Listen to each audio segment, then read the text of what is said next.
Isn't that time?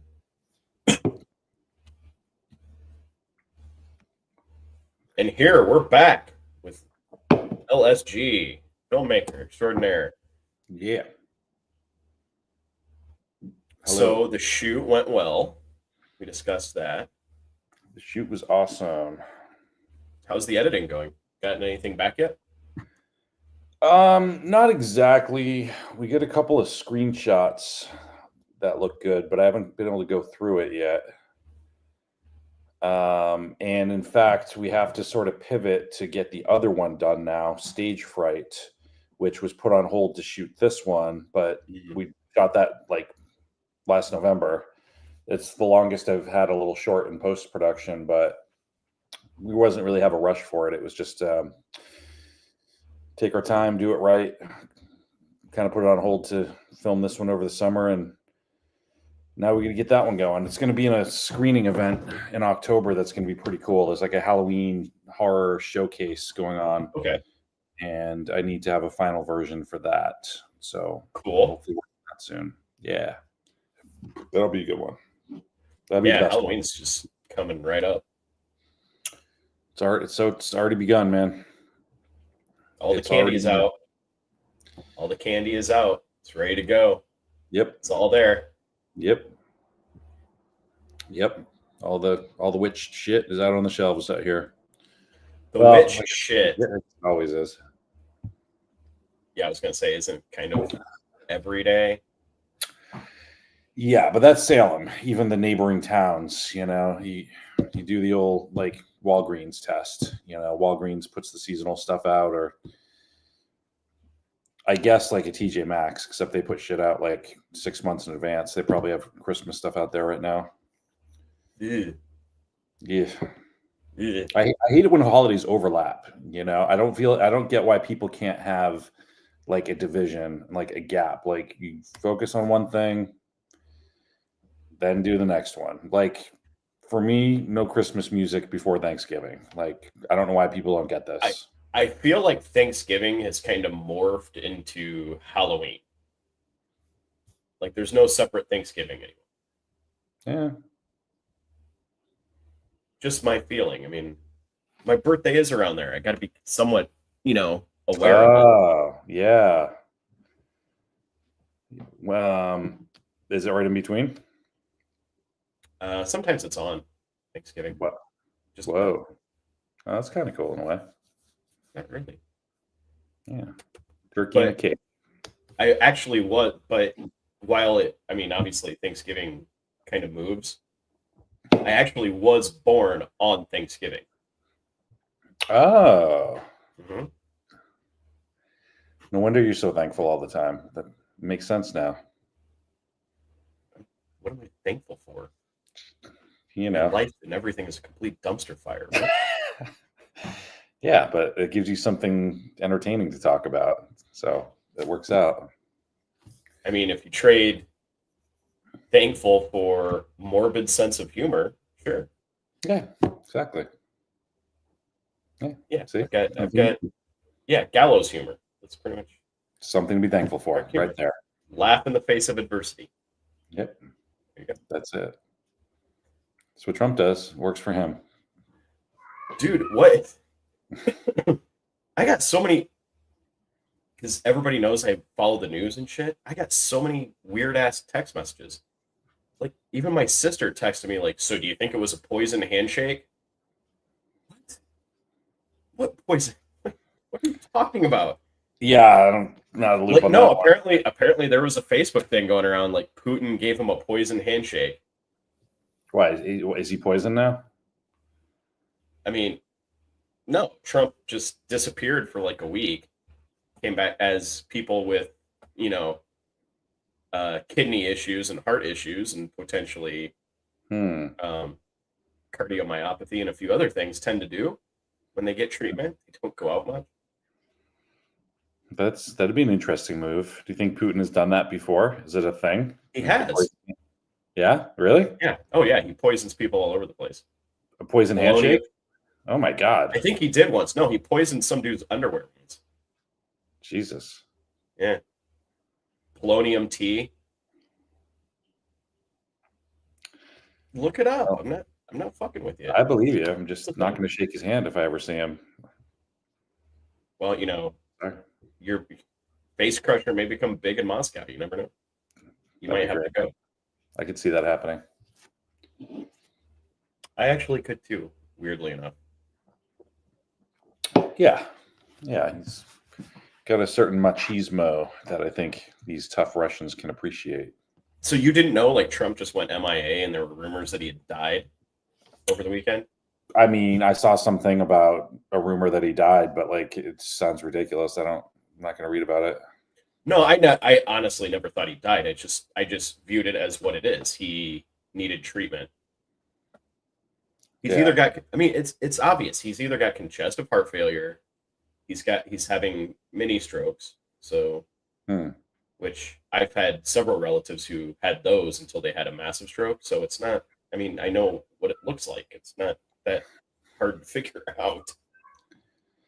Well, I hope that doesn't impact his plans for his next couple of terms. That could put a crimp in those plans. I mean, I look forward to serving our gold colored overlords. Yeah.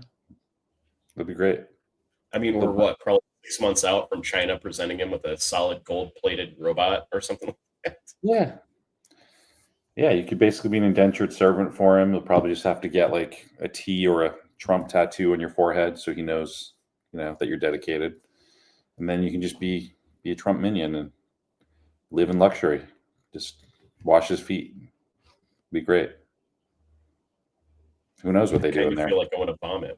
Where do you come up with this shit? Wash his feet? I don't know. Whatever. What else are you going to do for him? I mean, you got to contribute somehow. What would you do? I don't know. I don't know. Maybe I'll be the person with the fan, or like one of the people that carries him around. I don't know. Yeah. Are you drinking iced coffee? Yes. Savage.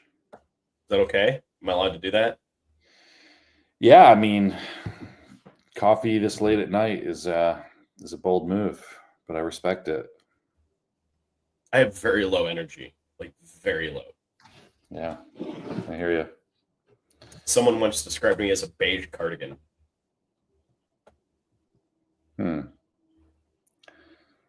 It could be a cool one though, like the one the Big Lebowski wears. If it has like a cool pattern, it's like cool.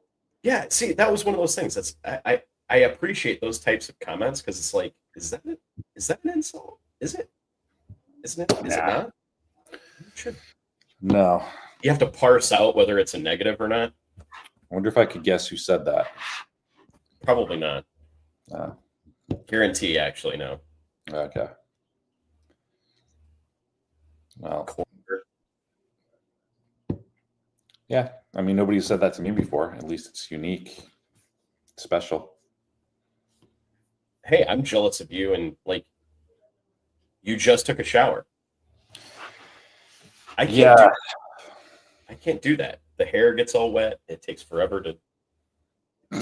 God, that's the worst excuse I've ever heard in my life. See, that's one of those things. You don't know if it's an insult or not. First of all, you don't. I mean, that's not even like a backhanded compliment. That's just. You just want to talk about your hair. I get it. Like, I don't blame you. It's decent hair for my age. Absolutely, man. But you also don't have to get it wet, or you could put a shower cap on. There's modern problems require modern solutions. Okay, you know what? If I wore a shower cap, I'd have to punch myself in the dick. Honestly, it's just don't. If you're a guy, you just don't wear a shower cap. Should not be allowed. I don't know. Maybe that's what cardigans do. Cardigans don't play by the normal rules. Cardigans wear shower caps. There we go. Cardigans beat to their own drummer. You don't tell them what to do. First of all, it's a cardigan. That's odd enough right from the start. I mean, it could have been like a beige sweater. Yeah. A cardigan. I don't even know. I don't even think I really know what a cardigan is. Isn't it just like an oversized like sweater? Yeah. Also, a pretty impressive one-hit wonder band from the '90s. Remember the The Cardigans? Cardigans. Yeah. Yeah. See, naming rock bands after them, you know it's cool at that point. Weren't they just like an what did they sing? Hold on. No, I got what was I know they were a one hit wonder, but what was it? What I was the want one hit? I want to say Was it Got You Where I um, Want? no. I want to say "Kiss Me." Oh God.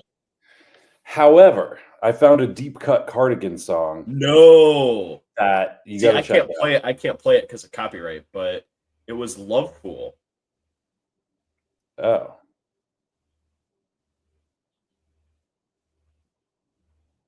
well, maybe I had that. It's probably the same song, but I would like to share a Cardigans discovery I made, which is that they actually cover Iron Man.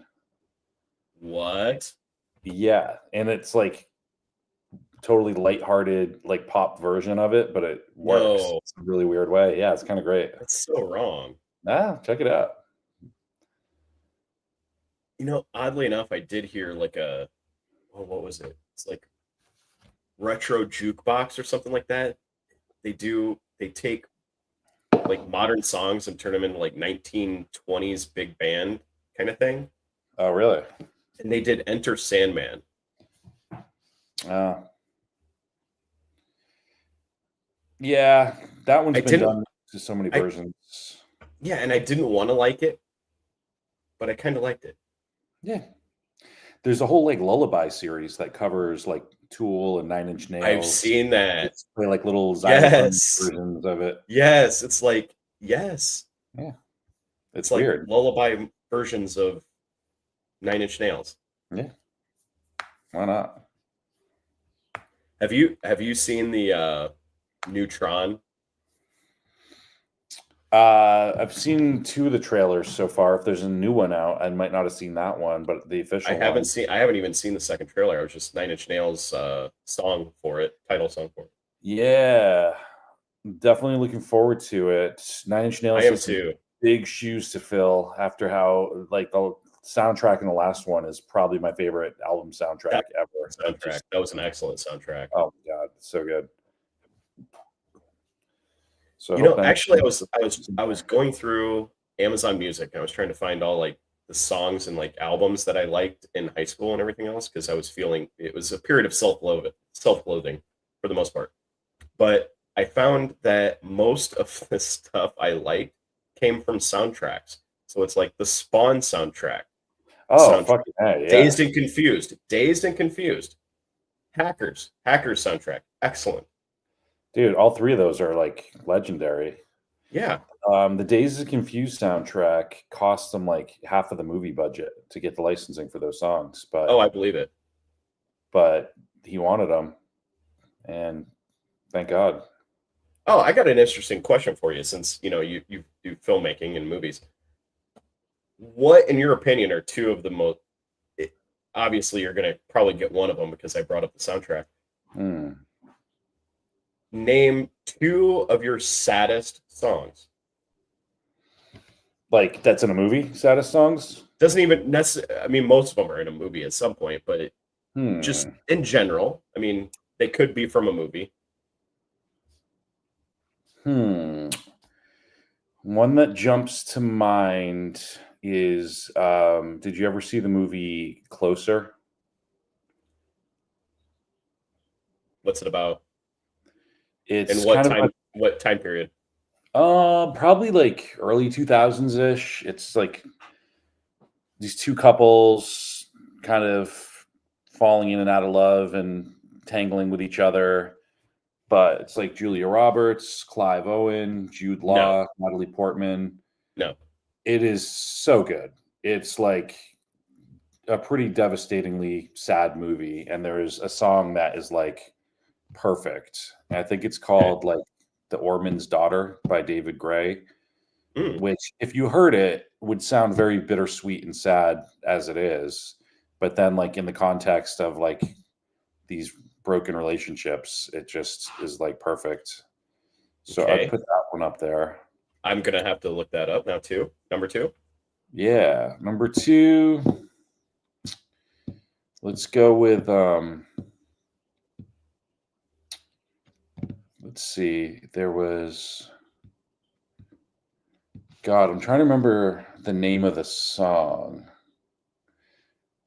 but it was in 500 Days of Summer. Oh, Did you see that one? I did. I love that movie. It's so good, and there's that one scene that is just so freaking That's old brilliant. school. Yeah, it's pretty old school, and there's this incredible scene where he gets invited to meet her at her party, and it goes into a split screen of like expectation versus reality, where Yeah. it starts off the exact same as he's walking up the stairs. They get to the door, and the expectation, she like gives him a kiss on the cheek, and the reality one, she just gives him like a quick hug. It's like it starts off small, but then as it goes along, on the expectation side, he's like just the two of them talking, staring into each other's eyes. And then the reality one, he's just like mixing a drink by himself while she's like talking to other people. And I'm drawing a blank on what the song is. I should know. I'll remember as soon as this ends, but I feel like that just completely nailed that emotion of just like this kind of bittersweetness of like kind of losing something that you hoped was there and nobody else really knows about it and is kind of Interesting. crushing, but you're just kind of dealing with it. Like, uh, Interesting. Very interesting. Because I yeah. got mine right off the top of right off the bat. Oh, really? Yeah. It better not be in the never ending story. Falcor. Yep. I'm sure that's a song somewhere. I'd have to look it up. No. Tuesday's Gone. Okay. Dazed and Confused. Yeah. Well, yeah, that's why I said it's going to be obvious. But no, Yeah. I think that might be the saddest song ever. Huh. Just stand alone on its own. Saddest song ever. Standalone, saddest song ever. Wow. I could definitely see that. And they used it perfectly in the movie. They did. You just when this epic day. The epic day you're going Your to remember for childhood. the rest of your life, and it's over. It's done. It's like the end of childhood in a way. You're kind of like out in It the real is. world. School's over, the party's over. And my second song, and now I realize based on your choices versus mine, what we find sad. To me, it's nostalgia. Yeah. The idea you can't go back and fix things, you can't change it, you can't, just. Yeah. The second one is Otis Redding sitting on the dock of the bay. Ooh, that's a surprising one. Mm-hmm. Is that just for some personal reason, or is it the actual song? It's the actual song. I think Huh. it's a sad song. Huh. I never considered that actually. I always If you thought it just was listen to the lyrics, it's basically, yeah, I guess I should. you're pretty much done with life, and here's what you did: you 2,000 miles just to sit on this dock and wait to die. Oh, that's what he's doing there? Yeah, listen to look at the Yeah. lyrics. I thought he was just chilling out, watching the No. sunset, having a drink, watching the girls go by. 2,000 miles I roamed just to make this dock my home. Now I'm just gonna sitting on the dock of the bay watching the time roll away.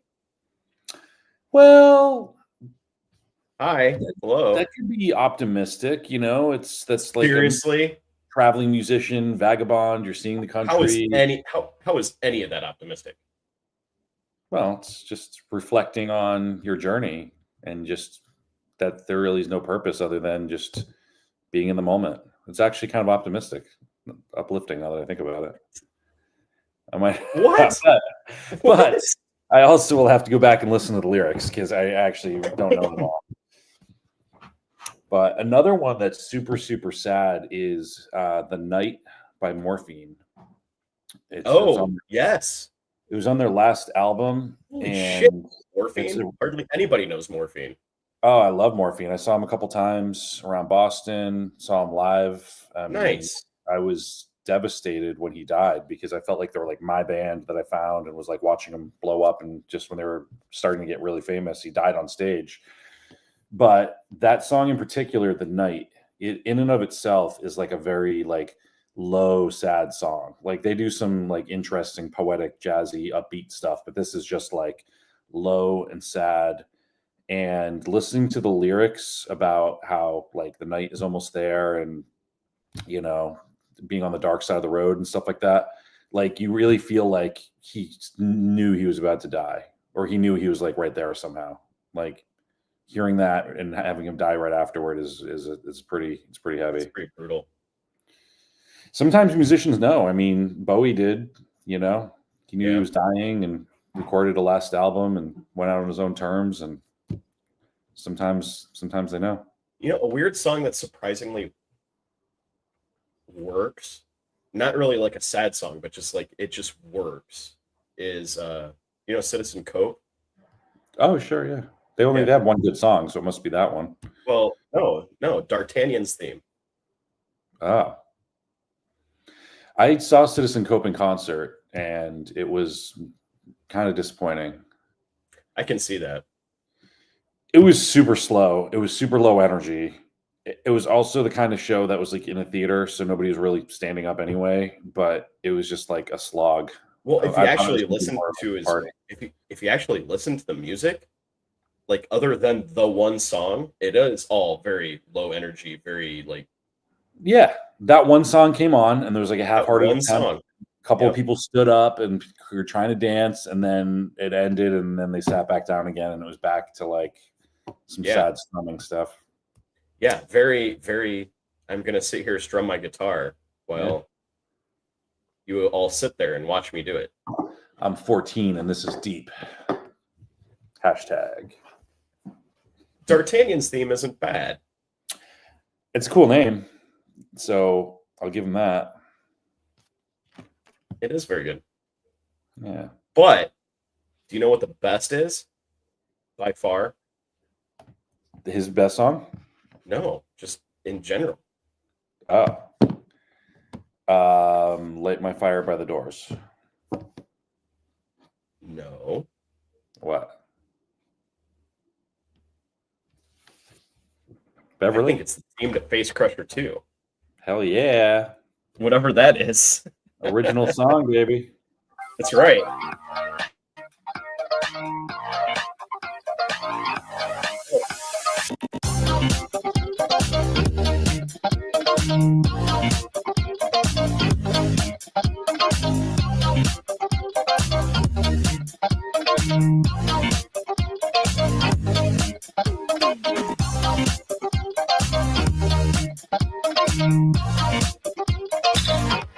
Hi everyone, it's Sharon the Love, your favorite bartender, back with a special Halloween episode.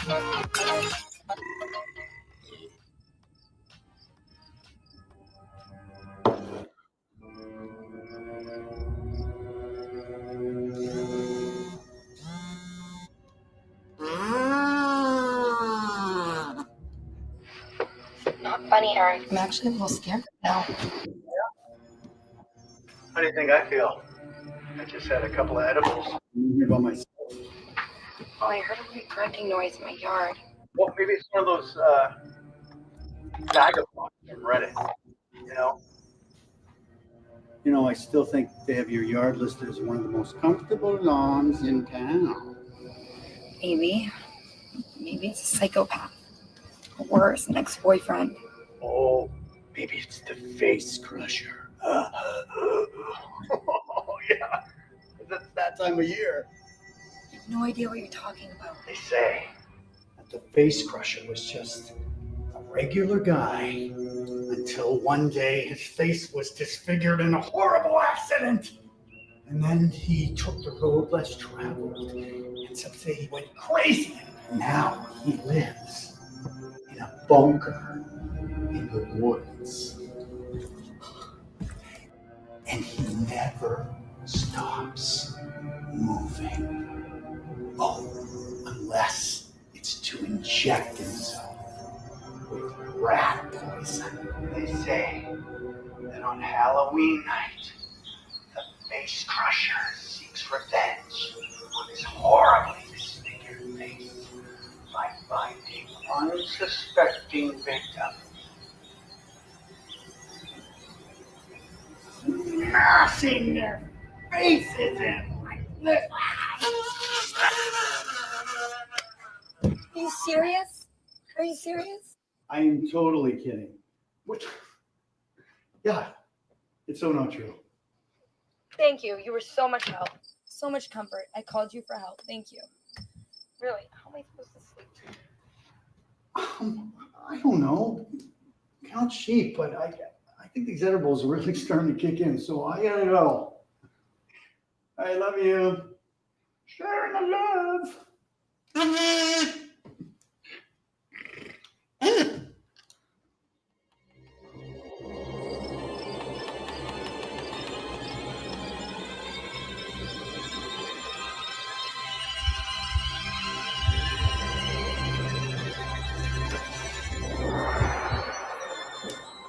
Oh.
Jesus Christ.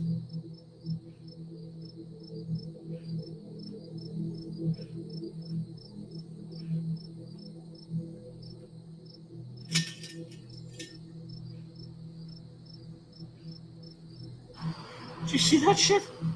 What the fuck was that? Fucking hey, man.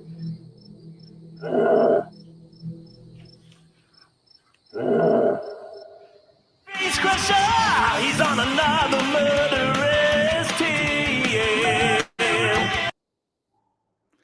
Yeah, original theme song. Yeah, baby. There you go. Hell yeah. We'll never not love it. What a treat. Face crusher. Yeah. Unbelievable, man. Why do people want more of these?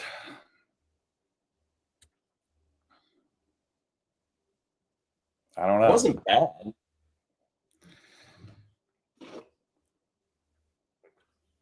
Yeah, it was definitely. What would you change on that one? Oh man, all sorts of stuff.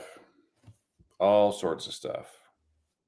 That was another experiment. Experiment in that one was trying to make the movie entirely out of the cable access station, just using people there, equipment there. I was like feeling like this is how I can make a really like no budget thing is by like roping them in. So we had a $90,000 camera on the first one. We had a public access cheap camcorder on this one, you know?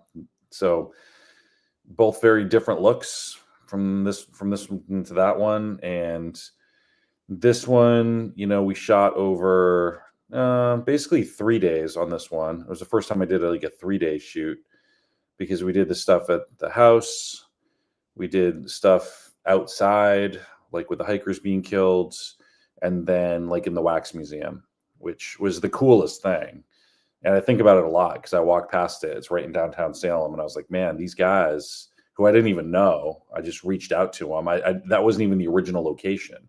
The original location was going to be in a brewery because, again, we were doing this for the Two Roads Film Festival. That's why they're drinking the beer. And there's like the road less traveled dialogue.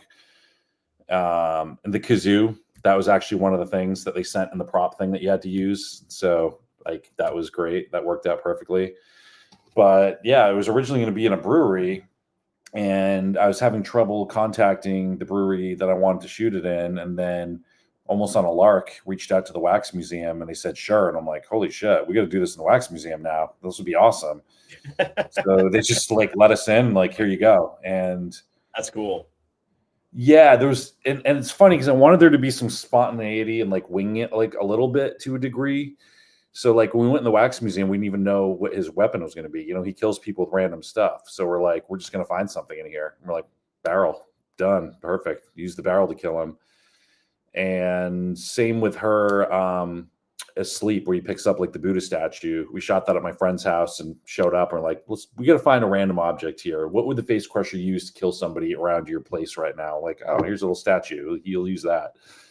So, you know, definitely a little winging it.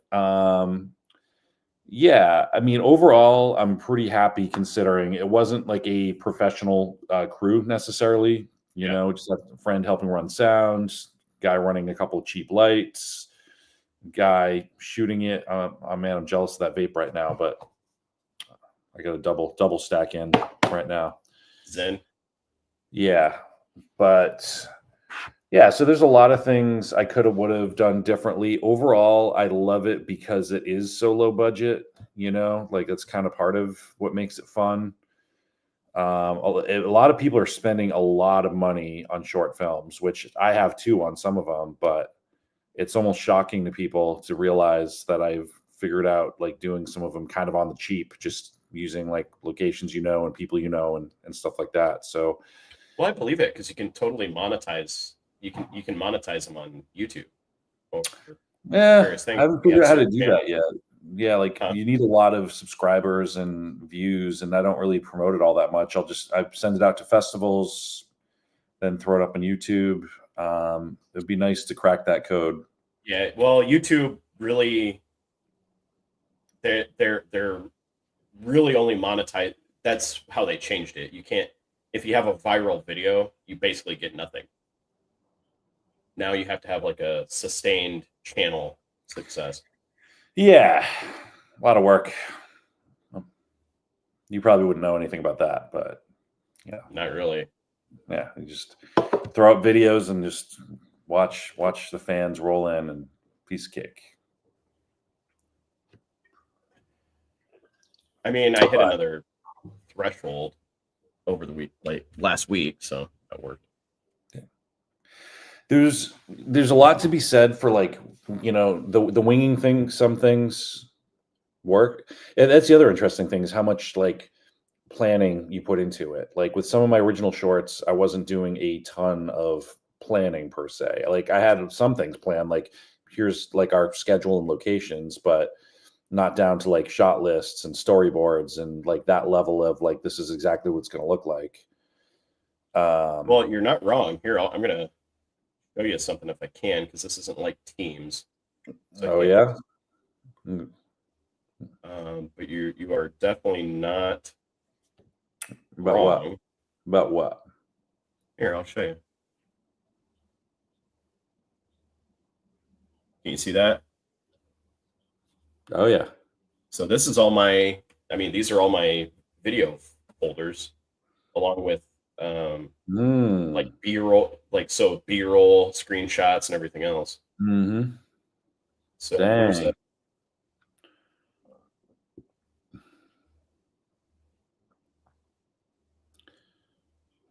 oh yeah, like Trump hold on. blabs about nuclear. Look, like that's just all the B-roll for this one. Damn. Showing people the secret sauce here. Well, I mean, so no, I absolutely get it. Yeah. Because it's like a stupid, like a 6, 7, 10, 6 to 15 minute video.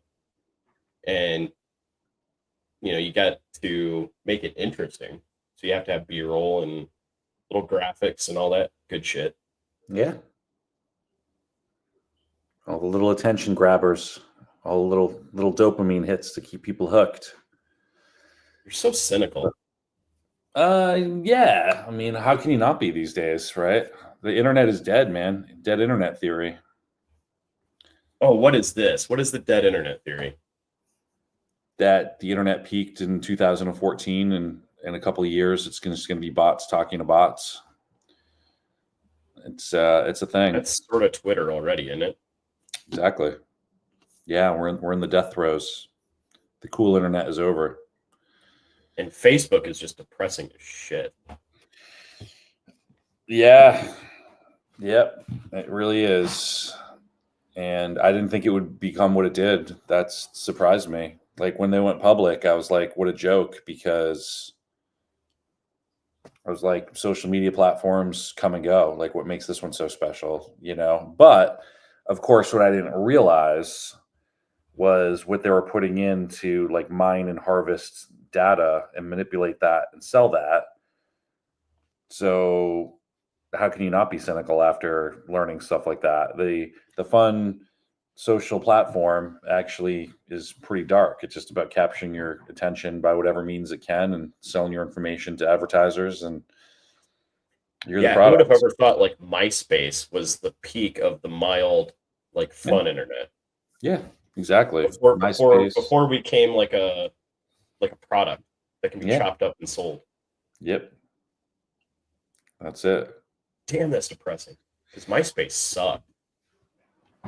Yeah, I mean, it was fun. It was fun. It was. I remember Was it, feeling though? really weird when I mean, I felt weird when I signed up for it. I will tell you that. Like, what am I doing? Type of a moment, but it was stressful because you had to pick your top like 8 friends, and like, I'm like, I don't know, I don't really have 8 friends. If I put somebody on here that doesn't really think they're like a good friend of mine, I'm going to be embarrassed. Like, you're on my top 8. Congrats. I just hated it because it, like, everybody's page like would break. Like the HTML code would break and it would just hang there, or somebody would pick some really shitty music that would suddenly come through your computer at loud volume. Yeah, but that was cool. You get to put a soundtrack on your page. That was neat. That was God, fun. No, I'm just thinking now I get the beige cardigan thing because I'm like, yeah, when I had MySpace, I was just like, what the fuck do I put on my page? I got nothing. Like, what do I want to? A picture of a cardigan. Done. Picture of a cardigan. Call it a day. Easy. That's it.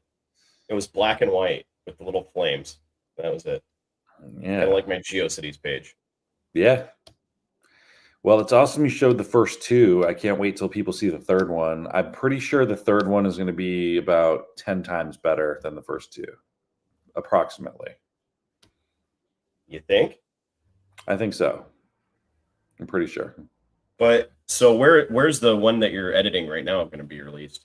You mentioned it last time, but I forgot. Not really sure. We've been targeting Halloween, so hopefully we'll have a screening party around then and at least have some viewable version. It might not be final, but like something.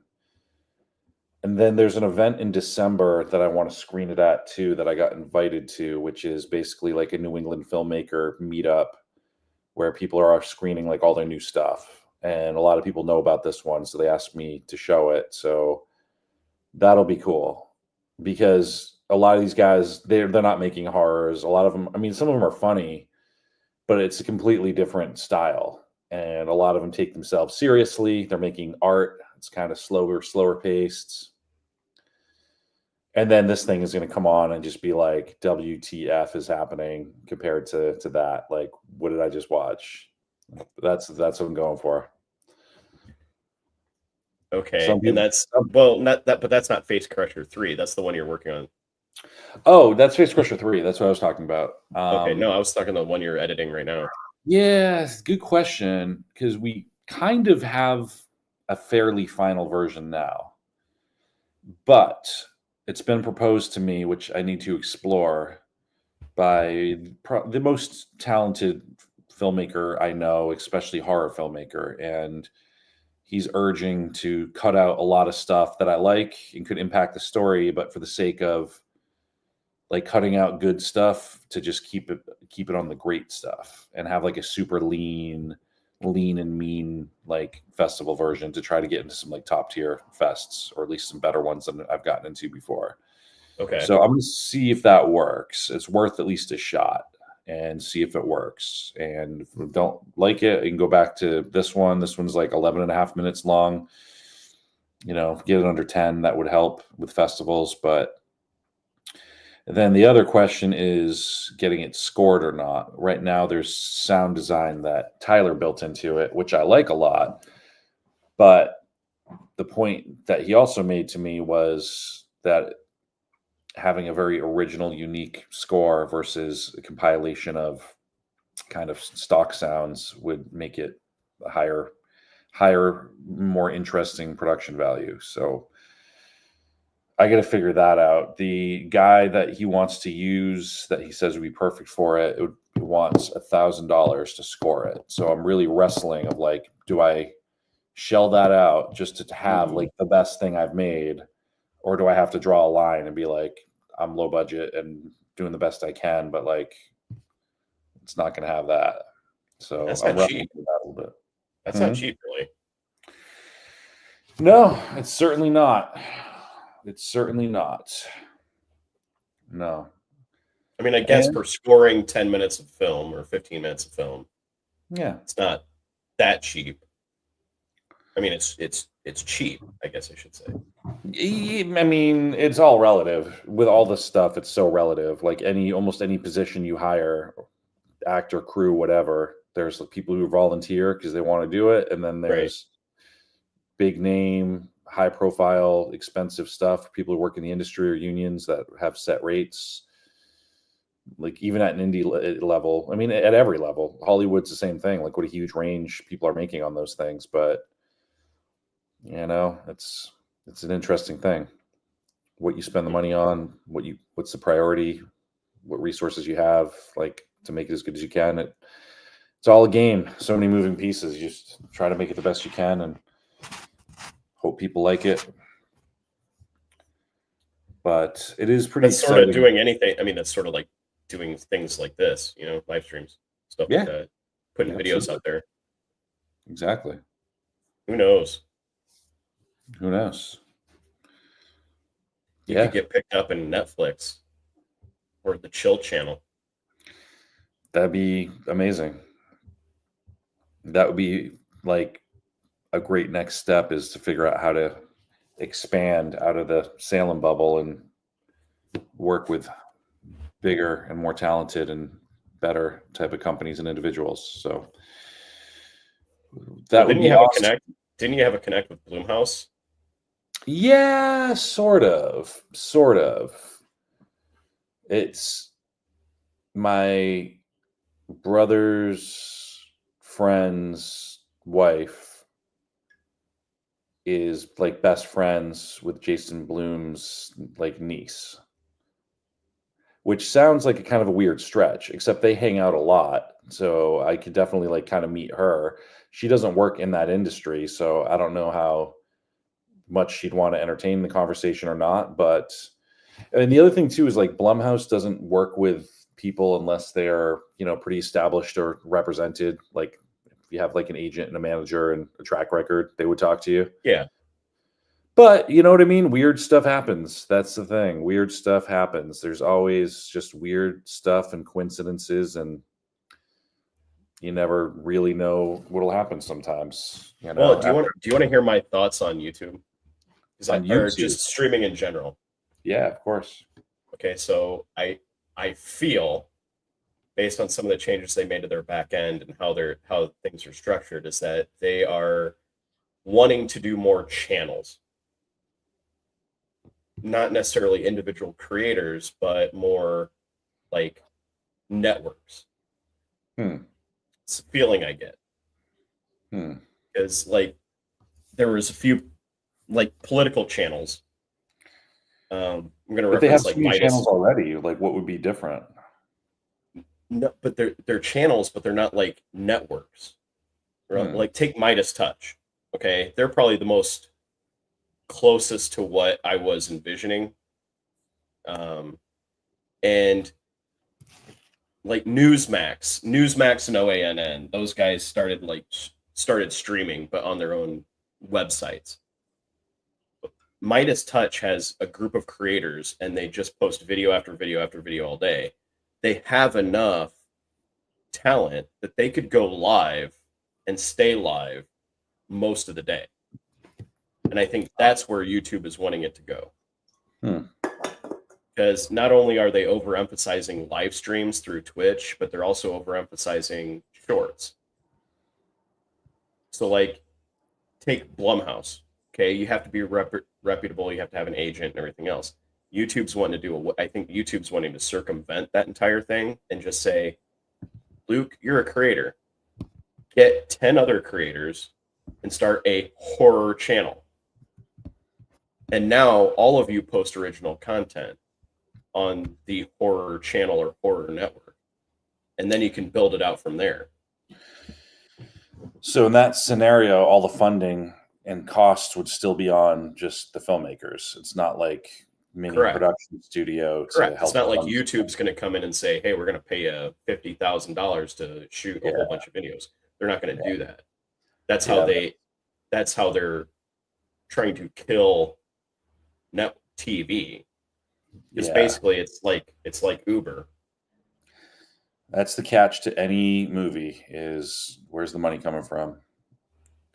But see, YouTube, I mean, if you look at some of the production values on well-known channels and stuff like that, it's really not professional at all. It's more editing than anything else. So like Face Crusher 2, perfect example. You filmed it on basically a cheap camera, and it's all in the editing. Same with a lot of the channels. They'll film on an iPhone, and then from there it's all in the editing. Yeah, a lot of iPhone stuff. So can you make something scary or funny scary or horror comedy or just flat out horror using iPhone, using this? Yeah, absolutely. It's very possible, and people are doing it. Are they doing more? I know people are doing it, but I think the next step is the idea of the network, where now you have the chill channel of YouTube. So you host a bunch of short films and horror movies that creators make, and then you have the live portion of it, which is, we're going to talk about horror movies. We're going to talk about, hey, look, like these were just released last week. Let's talk about them. Let's show clips. Let's talk to the director. Let's talk to the screenwriter. Yeah. And then you get hours and hours of content in various forms. That's a cool idea. I should keep an eye out for any developments in that. If you hear anything, let me know. It sounds very interesting. I think I have had conversation with a couple of creators that have significant followers, kind of talking about that idea, and it hasn't worked in the past, but it was a technical issue. Meaning you could not have multiple live streams going live on one channel at the same time. However, YouTube just fixed that about 4 months ago. So that you can, with unique stream keys, you can have multiple live streams going on one channel at the same time.